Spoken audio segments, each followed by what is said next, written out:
file a motion to have charges all dismissed due to the Speedy Trial Act. And I don't think it's very fair that with having to go against people that have 8 years of schooling versus my hour and a half. Like, there's no way that will have 30 days to be able to study and defend myself from the time of this trial. You gave me bogus laws to look up and information, and you were biased. I would suggest you apply for a lawyer instead of just All right, guys, today we got one of the dumbest sovereign citizens I've ever seen in my life. Like, how did these people still exist in 2025? This dude literally cannot read yet. He thinks he can waltz into court and defend himself like he's some kind of legal mastermind. And his main argument here, he says he's not getting a fair trial because he only had 1 hour to study the law, while the prosecutor had 7 years in law school. I mean, you seriously cannot make this stuff up. That Macario Martinez, 237407ST, 226707ST, and 162435FY. Concerning the matters then we were set over from last time, Mr. Downing, in regard to the underlying matters that are left open, has there been any progress? Your Honor, an offer, I believe, was extended to Mr. Martinez by letter dated June 8th, while he's been incarcerated in the jail. We have not heard what his response is, so I will leave it to Mr. Martinez whether he wishes to enter a plea pursuant to that on the 2 files he has to that offer, or seek an adjournment. All right, we're also here for sentencing on a number of contempt. So in regard to the 2 open charges, Mr. Martinez, and your proceeding here today in general, are you choosing to proceed without a lawyer here today? Yes, I am, Your Honor. So concerning the 2 files that remain open, 6707 and 7407, Ms. Cass apparently sent you another offer after we had court last time. Mr. Martinez, I have no idea what that offer is. The court is not part of any plea bargaining. You have both of these cases here. What is your position in respect to whatever they sent you? I would like to file a motion to have charges all dismissed due to the Speedy Trial Act.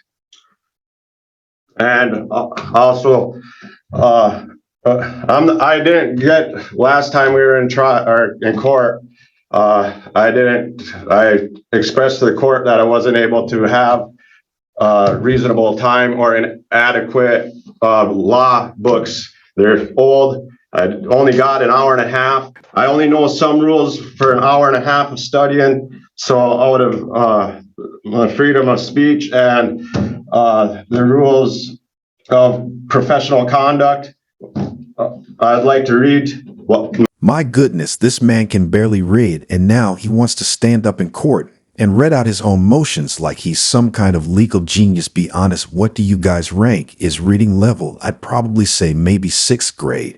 And that's being pretty generous, but the real kicker here, he's actually complaining about not having enough time to study the law. Like, sir, do you really think the judge is just going to put your case on hold for the next years so you can go get a law degree? The entitlement is wild. Back in my day, if you didn't know how to do something, you found somebody who didn't throw a tantrum and expect the world to bend over backward for you. I mean, the court has already given him options. Hire a lawyer, take a public defender, or represent yourself if you actually know what you're talking about. But clearly he does not at all. I mean, what's next here? Is he going to ask for a delay so he can get sworn into the Supreme Court? What do you guys think about this guy so far? Let's dive back in. For every waste of time and the more money of the people and their state, I would like to say this under the right of free speech, and I would like to invoke on my rights, civil and state laws, to state and file motions and to be treated fairly by judge and prosecution, to uphold all the laws that are to be held in the courts, and so as me representing myself can have a fair chance with having rights infringed upon by any members of the court, and I'm doing so. I'd like to file a motion to have all charges dismissed upon my rights being infringed and violated. Due to these reasons, rights to speedy trial and to have adequate time to with representing myself, and in doing so, these are my civil rights and need to be enforced and protected. Not enough time to study, even after motion, or the judge throughout plea, not able to study in a reasonable time, having defended myself when it was brought to the court's attention and prosecution. If need to, it's all on court record, transcripts and rights of trial by jury, and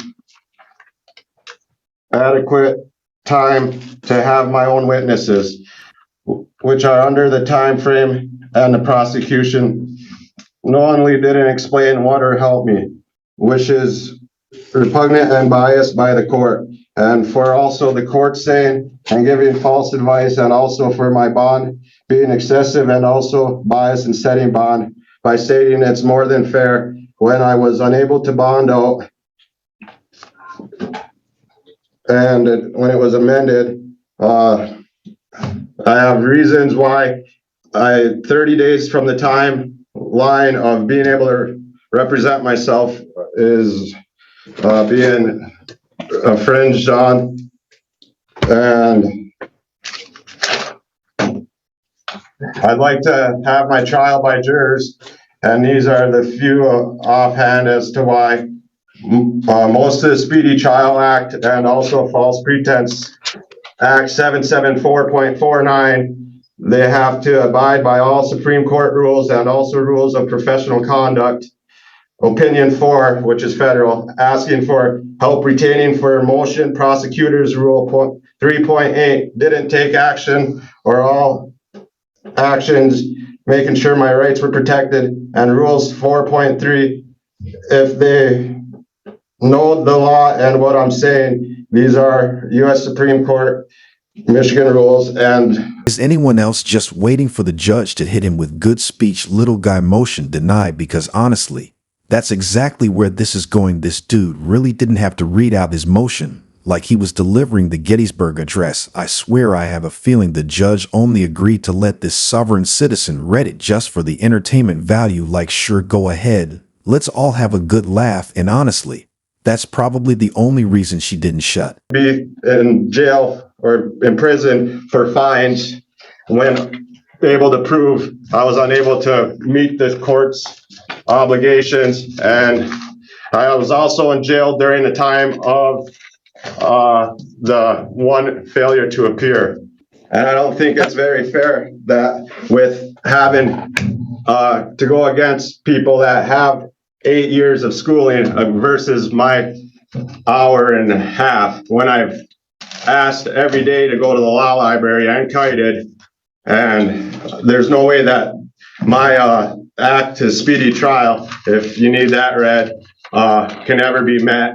And I got a bunch of federal laws to that, if we have to go through all them, why, or I can write them up in a motion to have more reasons for dismissal. All right, thank you, Mr. Martinez. Mr. Downing, do you wish an opportunity to respond, or do you want an opportunity to do a written response, or where are you at with that? Your Honor, that's a very rambling, if you want to call it, motion. I don't know how any kind of speedy trial is impacted here, in as much as one of these was just set for trial and the first trial date was today. He also failed to appear on the other one. He's set for sentencing on that. If he's complaining about legal research, he has a right to a court-appointed attorney to assist him in advising him of all that. I do know the record 2 handwritten responses from Mr. Martinez in response to Ms. Cass's offer letter asking to discuss the offer with her. It says nothing in there about speedy trial or anything of that nature. To the extent that he's setting himself up or trying to set himself up for these objections, I don't think there's any basis for it whatsoever. But if the court would like a written response, we would need a transcript of what he has rambled on about here in order to decide what it is exactly he's arguing.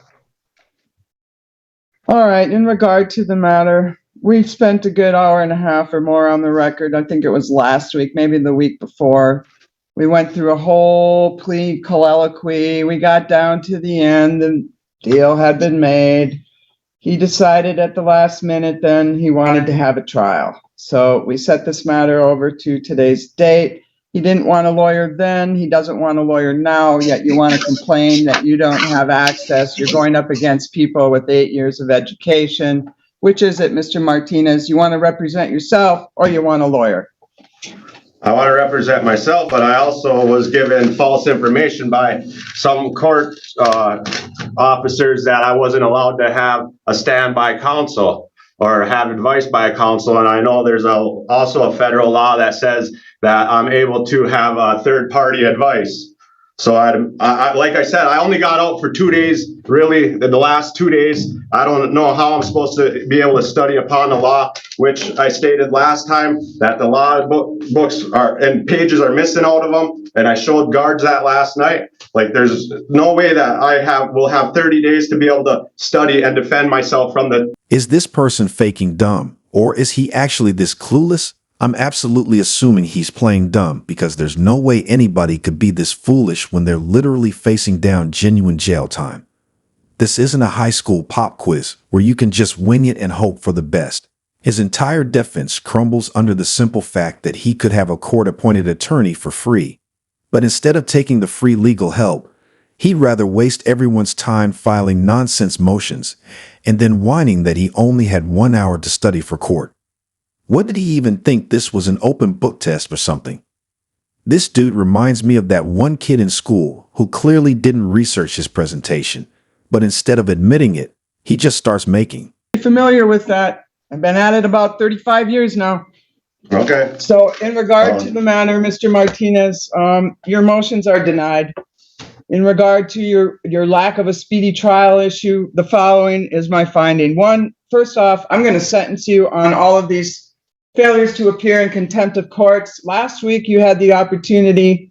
I dismissed and purged 2 of them. If you pled on 2 of them, we got through the whole plea colloquy on that, and you didn't want that either. So then we went through the hearings, and I found you guilty of 4 contempts because you failed to appear 3 times and you haven't paid.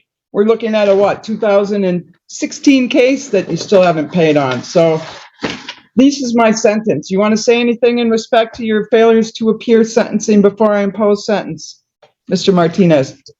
Yes, there's federal laws state and that you cannot imprison somebody for fines being unpaid. And I already told you that I can prove that I wasn't there. You guys know the law. You're supposed to uphold it on both sides. I know that. Well, I made my findings. You are able to appeal anything you wish. You gave me bogus Mr. information. Martinez. You're not supposed to give me legal information. That's not you're not supposed to do that. The only thing you can tell me is I can go by representation or I'm allowed to have an attorney. You gave me bogus laws to look up and information and you were biased. So there's another reason. Well, Mr. Martinez, your objections are noted for the record and preserved. In regard to the matter on the failure to appear and failure to pay in 162435FY, I'm imposing 45 days in jail, 23 days of credit on both counts. In respect to 226707ST, 2 failures to appear, 45 days in jail, credit for 23 days concurrently with the other case. However, at this point in time, Mr. Martinez is 1, serving a sentence, 2, has failed to appear numerous times in this trial previously, including several trial dates that were set timely. And the reason that it's not going to trial, for example, I gave him a timely trial date back on April 29th of 22, and he didn't do us the courtesy of bothering to come to court. So I am finding under the court rules there is good cause and clear and convincing evidence that's been demonstrated that he's likely to fail to appear for future proceedings should I give him a PR bond on this case. So for those reasons, I'm leaving the bond in place. We'll set a firm trial date for July 10th. We'll trail the new file along. And if you change your mind about a lawyer in the meantime, Mr. Martinez, you can make the request to the district court clerk. She'll refer it to the Michigan Indigent Defense Commission. They'll decide whether you qualify. In the meantime, the sheriff has the purview of the resources over there. You're entitled to use the jail resources. The sheriff is the one that's going to decide what the time parameters are. I don't have any control over the sheriff. So you can complain. Your record is set. You have made your record. It's all preserved here today. But in respect to the issue, if you really want to have some assistance and get some meaningful legal advice, I would suggest you apply for a lawyer instead of just complaining about it. Perfectly said. This judge did a great job, in my opinion. I think she could have shut this idiot down a little quicker. But then again, we wouldn't have gotten such a good laugh at his expense. Seriously, though, what was this dude thinking when he walked into court today? Did he actually believe he was about to finesse his way to victory? When he could barely read off that crumpled up piece of paper he probably found on the jail floor. This is exactly why knowing your rights is so important, not because you can pull some made-up legal nonsense, but so you don't end up like this guy embarrassing yourself in front of a judge who has zero patience for games. But seriously, at the end of the day, though, courts don't play around with nonsense like this, even though the judge's was pretty chill. And she kind of gave him some words at the end there, but courts are obviously not even going to consider your motion when you literally have free representation standing by. Like, it just makes no sense. Like, this was probably one of the dumbest arguments I've ever heard in my freaking life. Probably like he was definitely a walking example of what not to do in a courtroom. The law isn't some choose your adventure book where you can just make up the rules as you go. But hey, at least this dude gave us all some solid entertainment today. But yeah, guys, I'm going to wrap it up here. Let me know what you guys thought about this idiot here. He was a typical sovereign citizen, and honestly, I would probably rank him at around the 6th grade reading level. That's pretty generous, like I said, so let me know if you guys agree with me on that one or not. But honestly, I'm going to take that back. I'll probably go like 3rd grade after reading that one, but either way, it is not very high at all. But if you guys enjoyed this, I'd really